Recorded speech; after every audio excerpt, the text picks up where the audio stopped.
ako, Andrew, nung araw pa to, sa dinami-dami ng title na pwede mo maisip na unang kanta mo na ilalabas mo, bakit humarap ka ng pangit na naisip mo? Teka, sabi ko, kasi karamihan ng mga kababayan natin sa Pilipinas, pangit.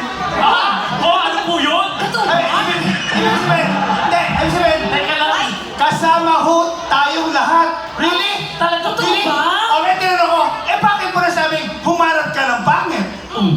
Sabi ko, kasi kapag yung pangit ang inisip nyo, nawawala na yung kalooban. Kaya yung kalooban ang ini-imply ko ron. Humarap ka ng pangit, ngunit may magandang kalooban. Hindi mo tunay. Iba ang ating Ganda! In fairness naman.